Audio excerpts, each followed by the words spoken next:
গাজীপুরে মাদ্রাসার ছাত্রীকে ৩ দিন আটকে রেখে ধর্ষণের অভিযোগ উঠেছে এক হিন্দু যুবকের বিরুদ্ধে। এই ঘটনায় তোলপাড় নেট দুনিয়া। বিষয়টি নিয়ে কয়েকদিন আলোচনা সমালোচনার পর অবশেষে মুখ খুলেছে পুলিশ। কি ঘটেছিল ওই শিক্ষার্থীর সঙ্গে, বিস্তারিত আরিফ হাসানের প্রতিবেদনে। সামাজিক মাধ্যমে ছড়িয়ে পড়া এই ভিডিওটিতে কাঁদছে আশামণি নামের ছোট্ট এই কিশোরী, যাকে অপহরণের পর আটকে রেখে ৩ দিন ধরে ধর্ষণের অভিযোগ উঠেছে জয়কুমার দাস নামে এক যুবকের বিরুদ্ধে। এই ঘটনা আলোড়ন ফেলেছে গোটা দেশ জুড়ে। এই ঘটনায় সামাজিক মাধ্যম থেকে শুরু করে দেশের ধর্মীয় অঙ্গন সবখানেই চলছে সমালোচনা। প্রতিবাদে বিক্ষোভ মিছিল হয়েছে গাজীপুর সহ দেশের বিভিন্ন শিক্ষা প্রতিষ্ঠানে। এমনকি প্রশাসনের নীরব ভূমিকা নিয়ে প্রশ্ন তোলেন ধর্মীয় নেতারাও।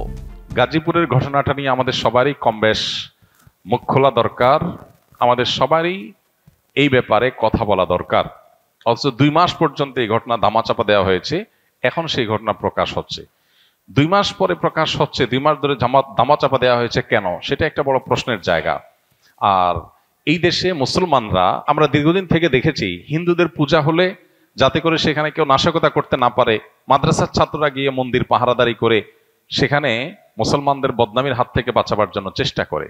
সেখানে সংখ্যালঘু যারা সংখ্যায় কম, তারা যদি সংখ্যাগরিষ্ঠদের উপর এই ধরনের নির্যাতন চালায় বা তাদের ব্যাপারে এরকম দুঃসাহসিকতার পথ দেখায়, তাহলে সন্দেহাতীতভাবে এর ফলে সমাজ অস্থিতিশীলতার দিকে যাবে। আমাদের দেশে আইন বা আইনের শাসন এগুলো যেহেতু জাস্ট মুখরোচক গল্পের মতো, এগুলোর কোনো বাস্তবায়ন আমরা দেখতে পাই না।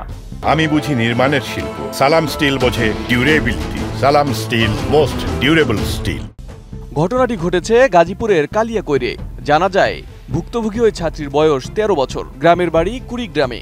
মা বাবা গার্মেন্টসের চাকরির সুবাদে গাজীপুরের মৌচাকে ভাড়া বাসায় থাকেন। 2 মাস আগে ভাড়া বাসা থেকে প্রতিবেশী সঞ্জিত বর্মন ও তার শ্যালক লোকনাথ চন্দ্র দাসের সহযোগিতায় ভাগিনা জয়কুমার দাস মেয়েটিকে অপহরণ করে লোকনাথের ভাড়া বাসায় নিয়ে যায়। পরে তাকে আটকে রেখে জোরপূর্বক লাগাতার 3 দিন ধর্ষণ করে জয়কুমার দাস। এ ঘটনায় অভিযুক্ত জয়কুমার দাস ও তার মামা লোকনাথকে আটক করেছে পুলিশ। তবে পুলিশ বলছে ওই যুবকের সাথে প্রেমের সম্পর্ক ছিল 13 বছর বয়সী আশামণির। এদের অ্যাফেয়ার ছিল। 20-25 তারা যায় তৃতীয়বার। 20-25 আগে আরো 2বার গেছে তারা। 1 বছর ধরে প্রেমের সম্পর্ক। এই প্রেমের সূত্র ধরে 20-25 বাড়িতে চলে যায়। আমাদের কাছে একটা জিডি করে 22 তারিখে, 2 দিন পরে আবার চলে আসে।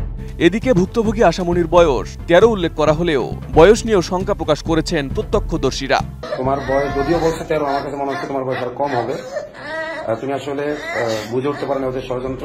এদিকে এ বিষয়ে মেডিকেল পরীক্ষার পর জানা যাবে বলে জানান OC Abdul Mannan.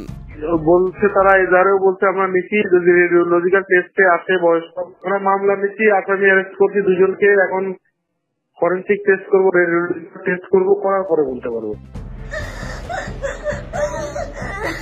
Arif Hasan, ATN news.